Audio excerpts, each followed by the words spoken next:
Hello, we're Team 21, and today we will be discussing about information technology in developing countries. Moving on to the introduction, our stance is that information technology will improve the lives of people in developing countries. In order to validate this statement, there are four main areas of focus: affordable education to make education accessible to people in developing countries, healthcare to spread health awareness and make medical aid more accessible, economy to benefit developing countries with external assistance and internal initiatives, and energy to provide people access to clean energy, which will improve. Technology plays a major role in education. The first argument is about accessible education. Here we'll be exploring how information technology is making education available in developing countries. According to UNESCO's Global Education Monitoring Report, the number of boys and girls who are denied access to education is up 1 million from 2016 to 264 million. Some barriers to accessing education in developing countries include gender inequality, insufficient funding, and untrained teachers. Gender inequality is a growing concern in developing countries. An estimated 131 million girls worldwide remain out of school and face multiple barriers to education. These include distance to school, cultural norms and practices, and early or forced marriages. Code to Inspire is the first coding academy to girls in Herat, Afghanistan. CTI has been a platform for over 150 female students to build their confidence level in coding. For example, they give classes in web development, game development, mobile application development, and graphic design. This creates job opportunities for them as they have gained skills in the field because of technology. Another barrier to education is insufficient funding in developing countries. In Niger, school supplies and materials total up to 75% of the poorest household spending on education. One Laptop Per Child is an organization that provides low-cost, low-power laptop to children in developing countries.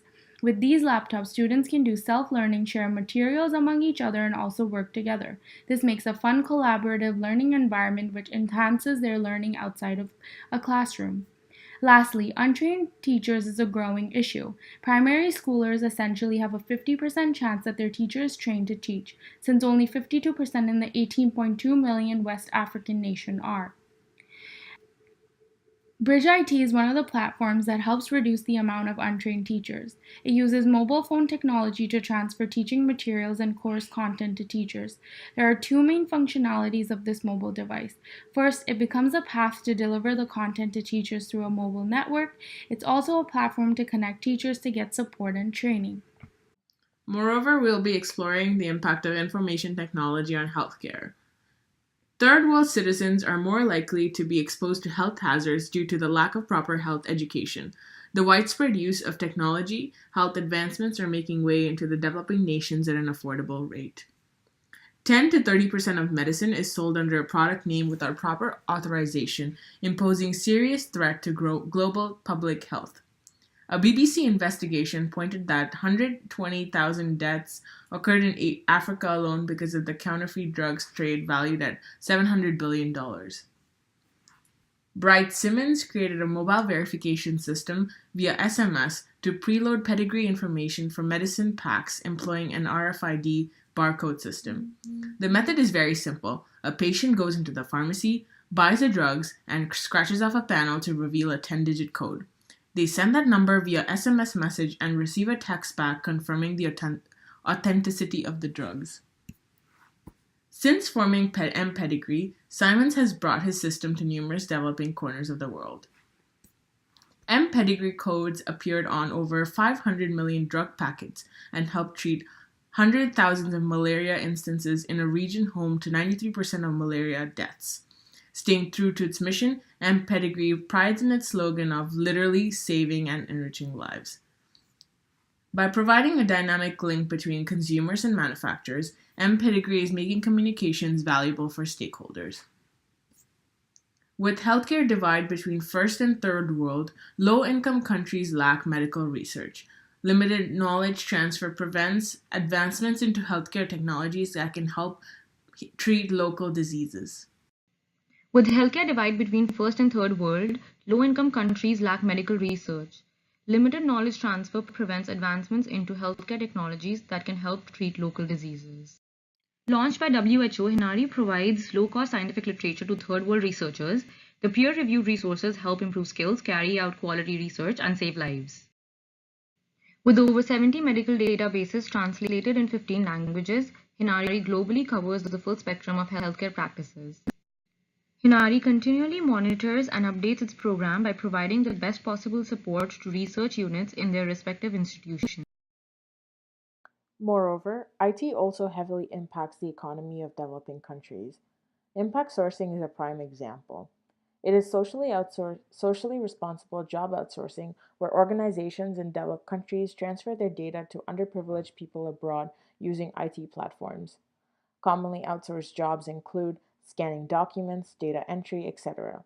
The result of these jobs is additional stable income, which allows people to spend more on necessities. Impact sourcing has the ability to increase an individual's income from 40 to 200%, which eventually feeds back into the economy. Another example is Digital Divide Data, DDD. DDD is a company that offers employment programs that financially empower young people, which enables them to invest in their future. Using IT, developing countries can also be self sufficient to run their own businesses and processes. Self sufficient just means that people in developing countries can launch their own businesses and drive alternatives to initiatives by developed nations. An example is M Pesa, which is a mobile payment service that was launched in Africa over 12 years ago with over 18 million subscribed users in Kenya alone and over 6 billion payment transactions. The implementation of this application has also seen a lift in 2% of the population out of extreme poverty. Between 31 and 50% of Kenya's GDP is estimated to flow through M-Pesa, when over 50% of the population continue to be without a bank account. Another evident example is South Korea. The GNP in 1962 was 87 billion USD and in 2001 was 10,936 billion USD, which is an indication of a highly developed country. Samsung is an example of an organization that has pushed the boundaries of South Korea with the rise of high-tech research, infrastructure, and electronics, thus contributing to a fair share of IT to the economy. Information technology has changed the way electricity can be distributed. It has enabled organizations to expand the capabilities of conventional electric utilities and move them towards more reliable, efficient, affordable, and sustainable methods. Organizations saw this opportunity to implement these technologies where it was needed the most, developing countries. Electricity is a fundamental barrier towards the progression of living a sustainable life. People in most developing countries are not connected to a general power grid, which hinders their standard of living. Information technology allows organizations to come up with smart solutions like smart power grids that provide power to people in these situations.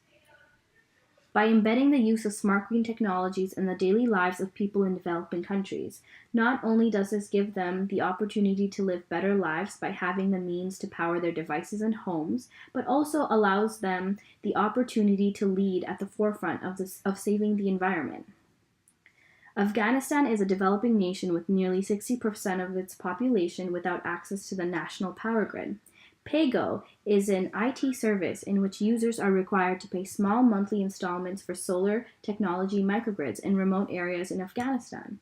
PayGo has used IT to integrate solar panels with a smart power grid system to come up with high quality but affordable technology. This has powered over 800,000 homes in Afghanistan. Hence, organizations have used IT to create initiatives that provide people access to clean energy in developing nations.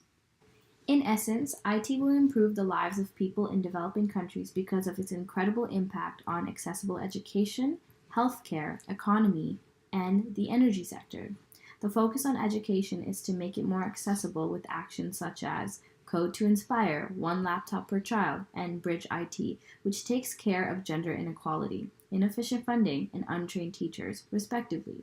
The focus on healthcare was to make healthcare practices more affordable with the M-Pedigree, which is a counterfeit drug detection application, and the Hinari database solution.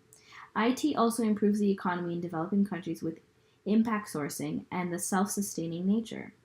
Lastly, IT has also improved the energy sector, where new green energy sourcing technologies were utilized in developing countries, giving people the opportunity to power their devices and homes. And that's it for our presentation. Thank you for listening.